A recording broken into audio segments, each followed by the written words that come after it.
Welcome to episode 85 of Locker Talk Live. It's our UIL state preview. Well, I guess you could say kind of preview. We are going to talk about the two 1A games, but by the time this comes out, one will have been finished and one will just be kicking off. So we're recording this at 9 a.m. on Wednesday, and of course, the first game kicks off here in less than 2 hours now, but that's okay. We'll still talk about it here because I think it is an intriguing matchup. So before we do that, Jackson, how are you doing, man? Doing good. It's the best time of the year. You've got Christmas coming up, but it's state championship weekend. It's a lot of fun. Games are going to be on TV. Lots of great matchups that we've got this year. So very excited for the weekend and very excited for state championship to start today. I don't know what you're talking about. Christmas has started officially. So let's talk about a couple of these games. Let's talk about the two 1A games before we get, just briefly, real quick. Of course, like I said, this one will have been over by the time this episode comes out. But Benjamin taking on Lorraine, both teams in their first UIL state championship. This is the only rematch. This was a game that was played earlier in the regular season with Benjamin winning. Benjamin has because in 6A you can run rule someone basically if you the 45-point mercy rule. And Benjamin's mercy ruled every team except for Lorraine. They beat them 61-30.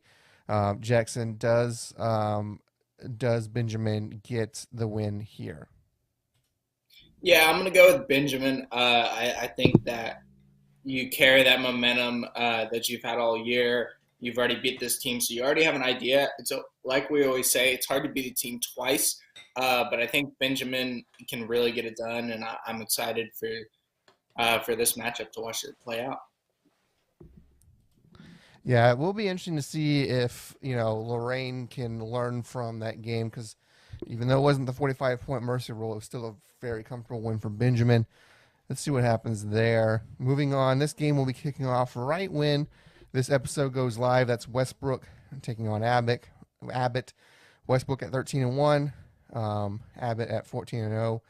Both teams with one state championship apiece. Who do you got in this one, Jackson? Yeah, I'm going to Abbott. I think Abbott stays undefeated. They complete the perfect season, and they get that state championship ring. Yeah, I think I'm in agreement, and I'm getting my buttons all wrong today. I think I'm going with you there. I think Abbott gets the win there. I think, and the other one, I think I'm going to go with just so it's on record. I'm going to go with Benjamin. So let's move on to 2A now. First game of the 2A kind of 11 man, if you will, and we have Albany taking on Mart. Mart, of course, looking for its ninth state championship. Kind of got a little upset last year when they lost in the semis to Fall City, who we know fell short in the state finals, and now they're taking on Albany at 13-2. I mean, both teams putting up monster numbers here. What do you think on this one, Jackson? Yeah, I like the storyline. I think Mark gets their ninth. That those are always the stories I like to see. Is who's going for their like dynasty here? So I'm going with Mark getting their ninth state title. Yeah, I mean, with Mart, you have junior quarterback Jonah Ross. I mean, he's done everything. He has 1,000 yards on the ground and 2,400 yards through the air. So he's kind of the do-it-all quarterback, and I think Mart's going to lean on him heavily to get the win there. I'm also picking Mart in this one, although you have to. I think it's going to come down to the Albany's offensive line. If they can get some type of push, I think that game can be a little closer than what people might think. Moving on to Thursday morning at 11 a.m. Refugio taking on Hawley. 15-0 for Hawley, 14-1 for Refugio. This one's interesting to me because Refugio, they've been in some close games in these playoffs. They could have easily lost their last two games against Shiner and Timpson, but had really good fourth quarters to kind of put them over the edge there. Really relying on like Ernest Campbell, the wide receiver. I mean, he's one of their kind of playmakers, if you will. I mean, Refugio going for state championship number 6. Holly going for state championship number 1. Who gets the edge here, Jackson? Man. Uh, You know what? I'm picking Holly. Go get your state champion. I think they get it done. They get state championship number one. They get that storybook ending to their season. So I'm going to Holly. Yeah, running back Austin Compton. I think he can be the difference in that one. I think I'm going to go with Porfirio. I think the last few years China has gotten it. I think Porfirio is like, hey, let's get it back to the winning ways for Porfirio. So I'm going to go ahead and pick Porfirio on this one. Moving on to 3AD. And this is probably the part in my kind of picking process where it might get a little homery, but that's okay. That happens sometimes. You root for certain teams sometimes. Got Poth taking on Gunter. Gunter at 14-0, Poth at 14-1 with their lone loss coming to Shiner on that 2-point conversion from Dalton Brooks. Second state title appearance for Poth, first time since 1968. And we know Gunner, they've been in it the last few years. They lost last year, if I'm not mistaken, if I have my numbers right in my head. Who are you picking on this one, Jackson? Well, first off, I believe this was my state championship game that I had picked right. So I'm going to go with, if I remember correctly, I think I picked Gunter. I liked watching them last year in the state game because they made state last year and won, correct, Josh? No, actually, they lost. That's what it was. They lost to Franklin last year. Yes. Okay. I liked Gunter last year. They had to play a really tough Franklin team. I think that this year they get it done. They beat Poth, and Gunter gets the state championship. Yeah, I'm gonna pick Poth in this one because it's like half my family grew up there, so I have a little bit of history with Poth. So Coach Luna's been kind of building up this team. They've always kind of been right on the cusp, and they finally get all the way there, leading on senior quarterback and senior running back Zane Robbie and Matthew Bunn. I mean, they absolutely have dominated all season. They've combined for over 62 touchdowns. They put up ridiculous numbers last week in their win against Harmony. But I think Gunner is the favorite in this one. I mean, you have running back Ethan Sloan, who's probably just going to be a tear. I think it's really going to come down to the front. Can post defense make the stops when it matters? I mean, they did it against Tidehaven, 12-6. They're gonna have to do it again against this Gunner defense, and I think it's possible. I mean, Gunner was in a battle against Canadian last week, 21-20, so it is possible. But I think Post's gonna have to play probably their perfect game in order to win this one. But I'm still gonna pick Post because I'm a hometown favorite type of thing.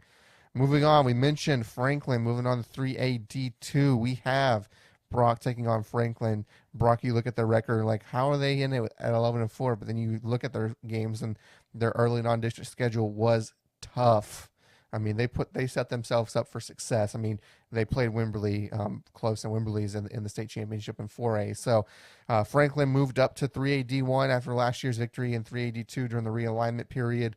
Now they're looking for state championship number 2, trying to go back to back, of course, on the legs of great running back Bryson Washington.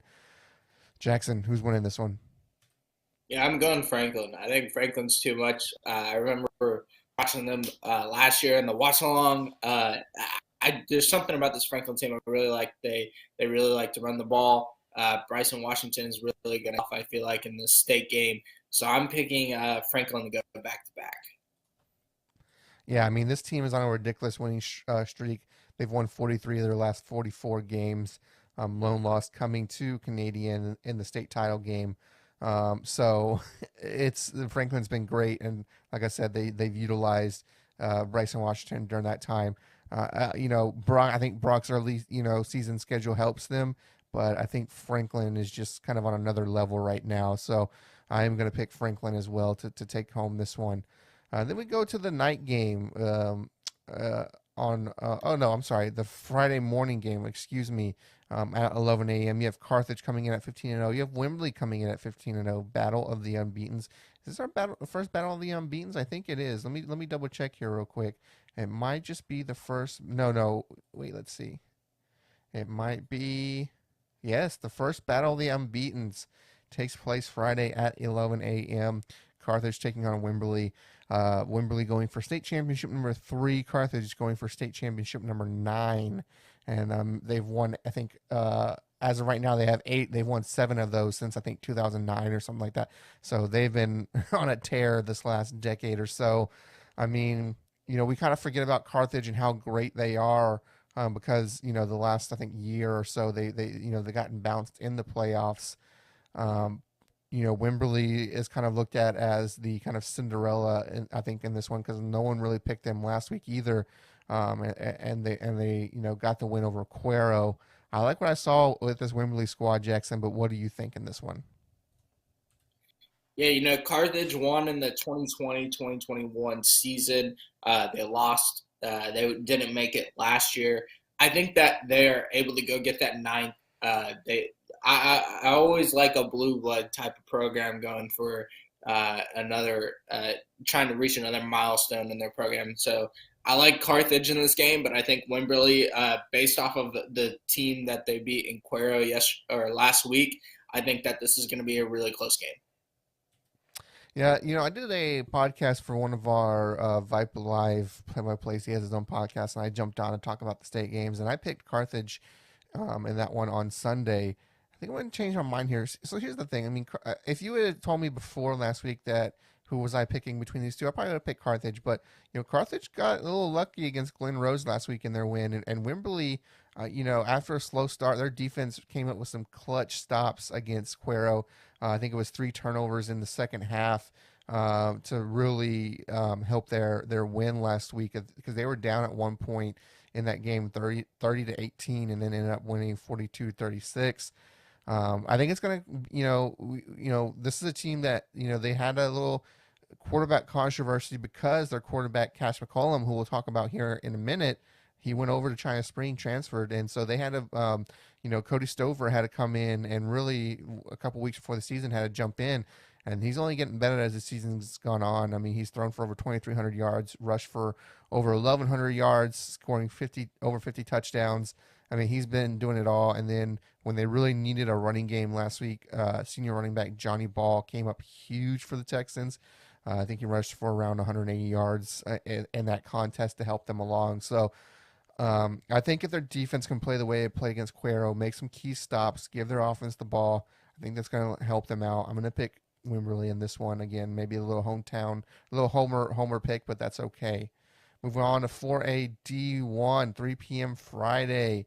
China Spring taking on Bernie. We mentioned Cash McCollum. There you go. Bernie in their first state title game ever. But I think that the favorites in this one. I mean, this team has looked dominant all year. You look at the speed of Chapel Hill last week, and you know, Bernie absolutely, just their defense actually shut them down and created turnovers when they need to. I think they had like something like 5 turnovers, and Chapel Hill got into the red zone. I think it was like 4 times and came up with 0 points. I mean, that's huge right now. Their offensive line is going to be the key in this one. I think they're a huge bunch. They're a confident bunch, and if they can open up the passing and run game for Bernie, I think Bernie comes away with it. Jackson, what do you think? Yeah, it's harder to pick against the team that's going for their first one. Always love to see that. But China Springs won the state championship last year. Their only loss came early in the season, preseason, to a parish Episcopal team who is a private school team, plays in TAPS, but they're no joke. That parish Episcopal team beat Alito as well and took on some other top competition in UIL. So I'm not going to knock China Springs for that loss, but I think after you lose a game like that, you get a little hungry. You want it a little bit more. As much as I'd like to see Bernie go for their first, I think China Springs is going to go back to back. Interesting pick. Interesting pick. I think for me, the key to the game is going to be the brother to brother connection. I've been talking about them all year long. Jackson and Braden Bays. I mean, quarterback Jackson Bays. He's only a sophomore. He's been crazy good this year, and he's had his brother as his leading receiver. So you gotta love that. So I'm going for Bernie here, and this one isn't a hometown pick. I just think Bernie's that good. So Bernie for me. As we move on to 5A, and this is probably going to be the most packed game of the bunch. And you think 6A is going to be most packed? Nope. It's gonna be 5A Division Two Friday night, and especially the timing, right? Friday night. It's not during the day, so people aren't going to have to be at work. 7 p.m.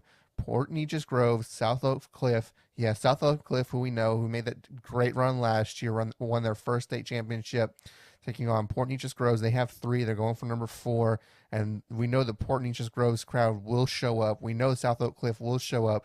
If this isn't a state attendance record, it's probably going to be pretty dang close. South Oak Cliff, had a little bit of a slow start where I think they figured some things out. But even with that, their defense has been dominant all year. I mean, they lost to Duncanville, and I think they only gave up 20 something points to Duncanville. And we know Duncanville is in the D1 state championship. So this is a good defense, and this is coming. We got Port Neches Groves, who's really found their rhythm since their district loss to Fort Bend Marshall. It feels like after that loss, they've finally started to find things. Things started to kind of fit in a place for them, and they've kind of been dominant ever since. I mean, you have their running back Isaiah Wynn. I mean, he had over 180 yards on the ground against Liberty Hill, and then senior quarterback Cole Crippen. I mean, he's been very good. Now he gets to go up against one of the best secondaries in Texas high school football. I know this is a Houston team, so are you leaning towards Houston, or does South Oak Cliff get that second state championship going back to back, Jackson? This P&G team has beaten some really good teams the past 2 weeks. They beat Fort Bend Marshall to move into the semifinal matchup, and then last week they beat. Jeez, why can't I think of Liberty the Hill. name of the Liberty Hill. Liberty Hill? Thank you.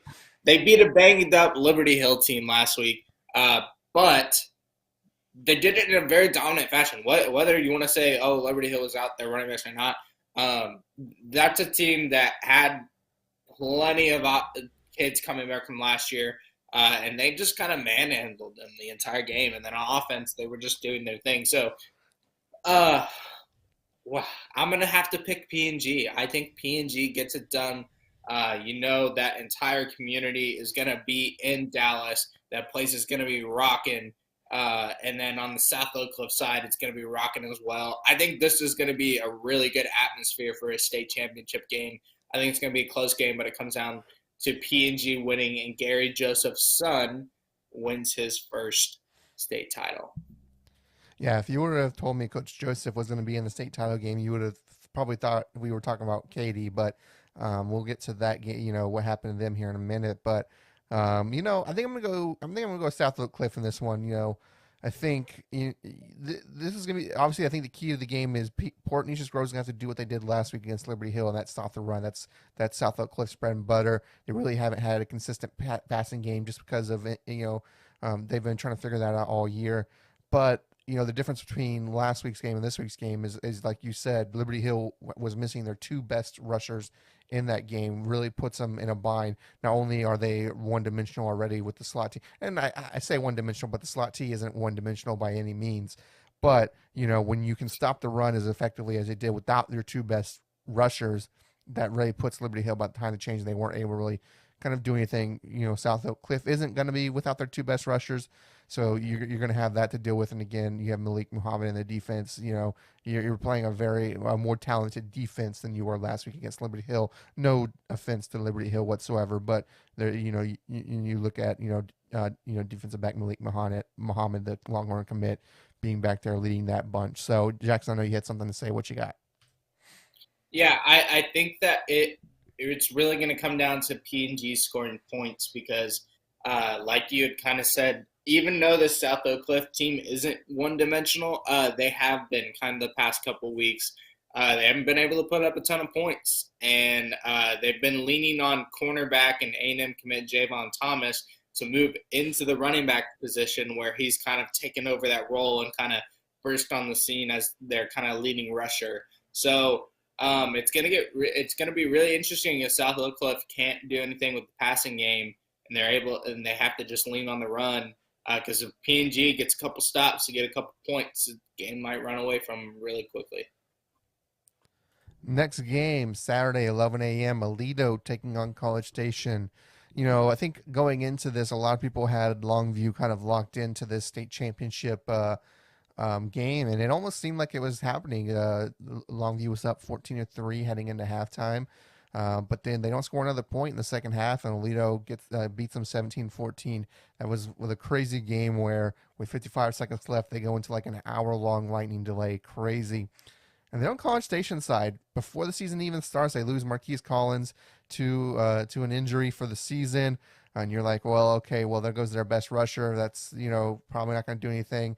And although they lost a couple of games, they rolled into the playoffs. They got revenge over one of their losses in Georgetown, and now they head into the state championship game, trying to get their second state championship. Their first state championship win came against Alito, and of course we know Alito going for state championship number 11. Crazy to think that's how many state championships they've won. What do you think on this one? Does College Station kind of continue its magical run and get state championship number 2, Jackson? Ooh, this one is a tough one. I'm gonna have to say I think Alita goes for 11 and they win it. They beat a really good Longview team who I feel like a lot of people coming in when they saw the brackets coming out, a lot of people would have said, okay, this is Longview's state title or a state title game to lose. I think I think it's going to come down to that. I think that Alita is just going to be. They have the experience.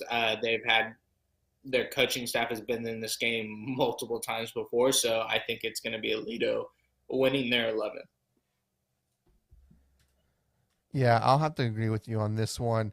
I mean, I think Alito's just going to be too much on the offensive side.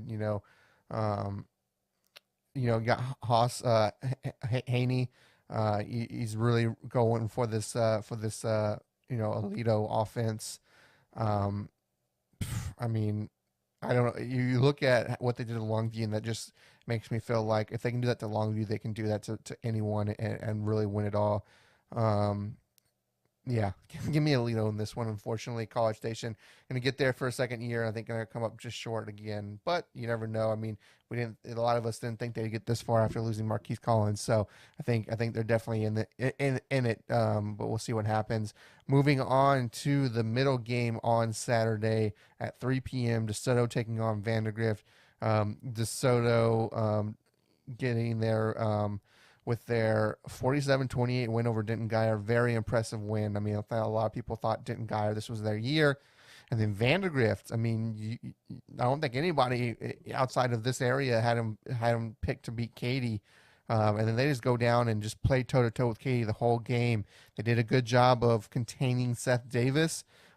Seth Davis, of course, he got his. You knew it was going to happen, but they did a good job containing him for the most part. And then their offense was in tune. They're mainly a passing team in my opinion, but they have that running game that they rely on all season. It's done good, and they stepped it up to an even higher degree this past week and utilized that running game to some success. Used some trickery with their wide receiver star Miles Coleman, who had 2 touchdown passes in the game on a trick play. You don't usually say the same trick play worked twice, but it did.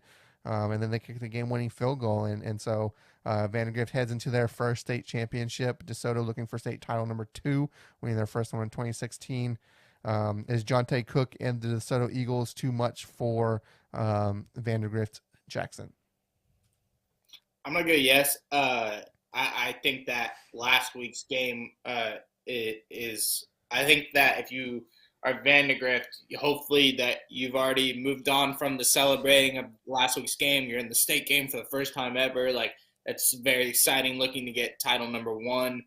All that being said, DeSoto is on the other side, and they win last week, and they're like, all right, I'm ready for this ring. I'm ready for number 2. Who's up? So I think that it's going to be DeSoto, Jonte Cook. You've got Trey Wisner. You've got Bailey, the quarterback. All have been on point this playoff season. I mean, you saw what they did to a really, really good Denton Guyer team that, I mean, you and I believe, had picked to win state this year. So I'm going DeSoto, and I think that it'll be close in the first half, but I think that it'll run away in the second half for them. I don't know. I mean, we look at Vandergrift, and I think both these teams are going to in the game with the same mindset because even though DeSoto does have that state championship, none of these kids were in junior high when they last won it, so they're both getting to taste for a state for the first time. Um, it's going to be down to which offense I think can score the most points, which that's kind of cliche to say, but Braden Buchanan and Miles Coleman on Vandergrift are no joke. I mean, this is a team that they defeated Dripping Springs when they needed to, and Dripping Springs was another favorite to potentially get to state. And their defense has come up huge. I mean, like we talked about heading into the state semifinal, they stopped the 19-play drive on 4th and goal against Dripping Springs to win that game. And then when they needed to the most, they made some key stops against Katy to give their team a chance to go down and kick that game-winning field goal. I think the offense is going to get theirs. I think Coach Mauser, the offensive coordinator for Vandergrift, is going to have this team ready. Now, the only key difference between last week and this week for Vandergrift is last week you really just had to worry about Seth Davis. That's the guy you had to worry about. This time you have to worry about Jonte Cook, and you have to worry about Trey Wisner. You have to worry about their quarterback Darius Bailey. So there's more offensive weapons on the Soto side, which gives me a little pause. I'm going to go with the Cinderella here. I'm going to go with Vandergrift. This one is a little bit of a homer pick, but you know what? I've seen them play. They've kind of proved doubters wrong all season, so why not one more time? I'm going to go Vandergrift in this one, though this one I could easily see DeSoto winning.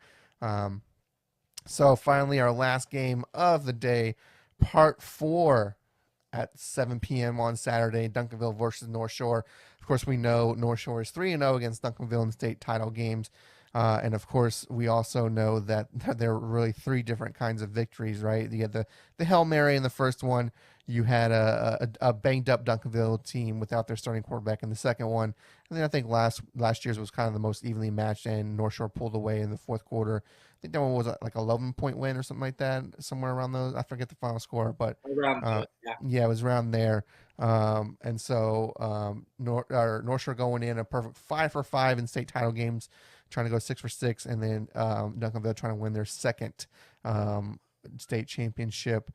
For me, I think the biggest question is Duncanville's offense. I feel like, besides that and just North Shore, you wonder, is North Shore in their head at this point? And you would say no, but I think more so maybe in the kids' heads than the coaches.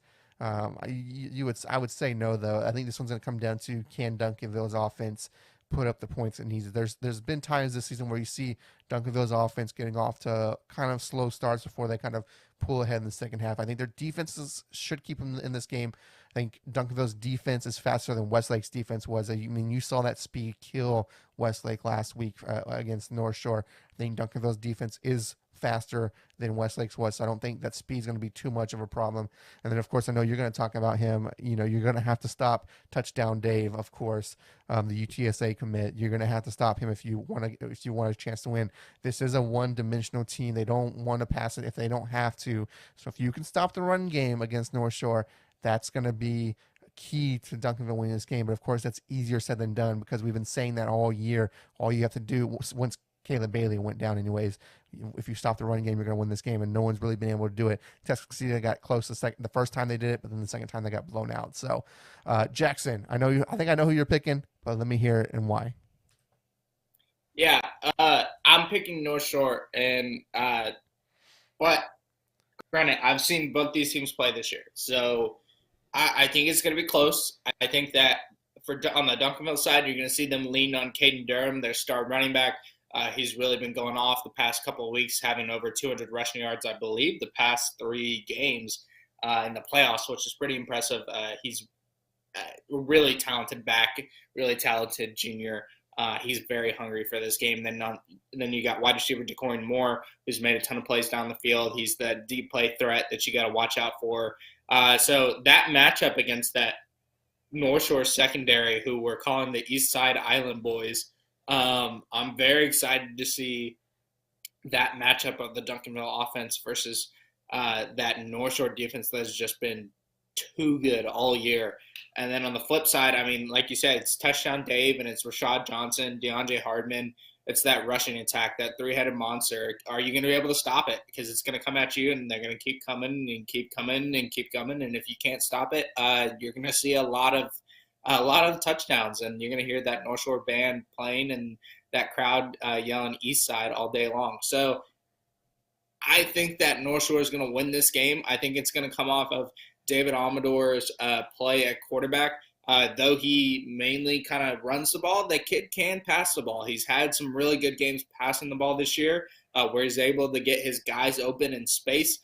So I think that's what it's going to come down to. And also, it's going to come down to, can that North Shore offense line block this Duncanville defense line that's got number one player in the country in the class of 2024, Colin Simmons? Are they going to be able to contain him and keep him from getting that backfield?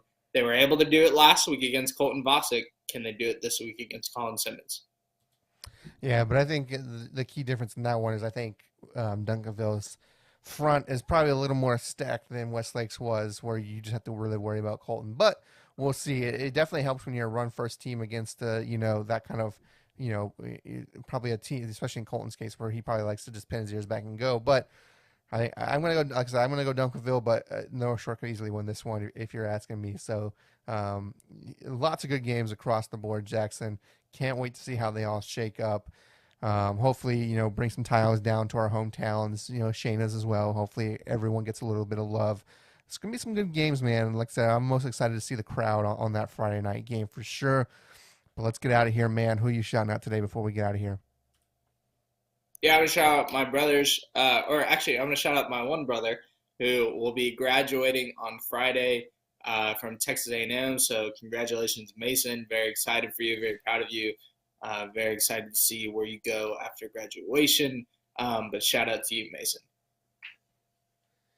I am going to shout out just all the fans this weekend that are going to get to go to AT&T Stadium and cheer on their teams, or just fans of Texas high school football just going to watch the game. It's gonna be great. It's gonna be electric. If you've never been to a state championship game before, you need to go. I mean, I was on the field for North Shore versus Duncanville Part One. The greatest football game I've ever seen in person. Although last week's game between Vandergrift and Katy was right up there as one was such a great game. But get yourself to AT&T Stadium if you can. They sell a ticket that can get you in all day, and it's worth it to be there and watch all three games. So have fun. Good luck to all the teams out there. And we'll be back next week to talk about it. We'll break it all down, talk about which teams won, which teams lost, and kind of what that all means. So until next week, I'm Wac and that's Jackson, and we'll see you at the games.